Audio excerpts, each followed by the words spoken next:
এই নে ধর। মা, তুমি এত বড় বিল্ডিং এর মালিক কিভাবে হলে? সেটা তোর না জানলেও চলবে। বাবার প্রতি এত ভালোবাসা সন্তানের হাতে ভিক্ষার থালা ধরেই দিয়েছে। দেখ, আমি তোকে এখনো ভালোভাবে বলছি, তুই আমার সাথে থাক। তুই তোর ওই বস্তির বাবাকে ছেড়ে দে। আয় বাবা, ভিতরে আয়।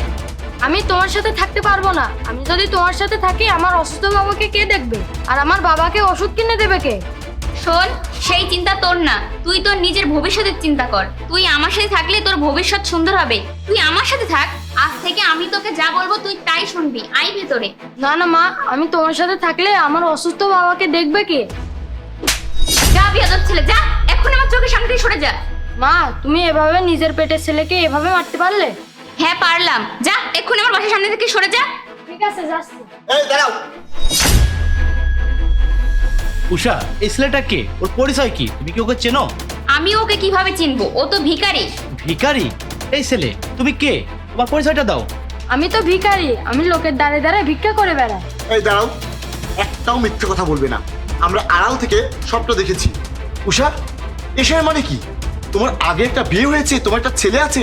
কই, এসব তো তুমি আগে বলোনি। কেন তুমি এতদিন ধরে আমাদের কাছে এত বড় একটা সত্য গোপন রেখেছিলে? হ্যাঁ বলো। আমি তোমাকে বিশ্বাস করে ভালোবেসে আমার ঘরের বউ করে এনেছিলাম। আজকে তুমি আমার সেই বিশ্বাস ভেঙে চুরমার করে দিয়েছো। তুমি আমার বিশ্বাসের অমর্যাদা করেছো। তোমার মতো মেয়ের সাথে আমি আর এক মুহূর্ত সংসার করতে চাই না। তুমি এই মুহূর্তে আর বাড়ি থেকে বের হয়ে যাও। না না স্যার, আমার আম্মুকে বাড়ি থেকে বের করে দিবেন না। আমার আম্মুর কোনো দোষ নেই, সব দোষ আমার। আমি যদি ভিক্ষা করতে এখানে না আসতাম তাহলে আপনাদের সাথে দেখা হতো না, আম্মুর সাথেও দেখা হতো না। আমার আম্মুকে মাফ করে দিন। আজকের পর থেকে আপনাদের এখানে আমি আর কখনো ভিক্ষা করতে আসবো না, আর কখনো আম্মুকে আম্মু বলেও ডাকবো না। ছি উষা, ছি। তুমি যেই সন্তানকে এক্ষুনি খায় ধাক্কা দিয়ে বের করে দিচ্ছিলে, সেই সন্তানই এখন তোমার জন্য অনুনয় বিনয় করছে। কিন্তু তুমি বুঝতে পারছো না, ও নিজের মুখে বলছে ও আর সন্তানের দাবি নিয়ে কখনোই তোমার কাছে আসবে না। ভাইয়া, আপনারা আমাকে মাফ করে দিন। আমি আসলে বুঝতে পারিনি, ভুল করে ফেলেছি। আমি সবটাই বুঝতে পেরেছি, কিন্তু এখন আমার এই সন্তানকে নিয়ে এখানে সংসার করা সম্ভব নয়।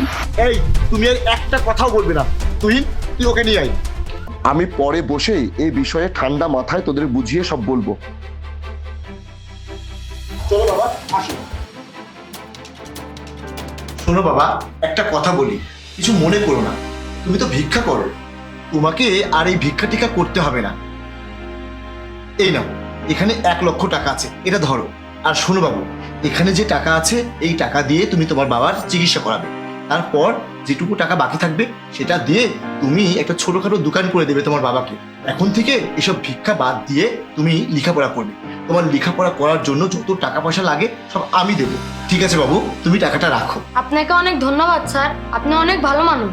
জানেন, আমাদেরও এরকম টাকা পয়সা ছিল। আমার বাবা অসুস্থ হওয়ার পরে সব টাকা পয়সা চিকিৎসা শেষ হয়ে গেছে।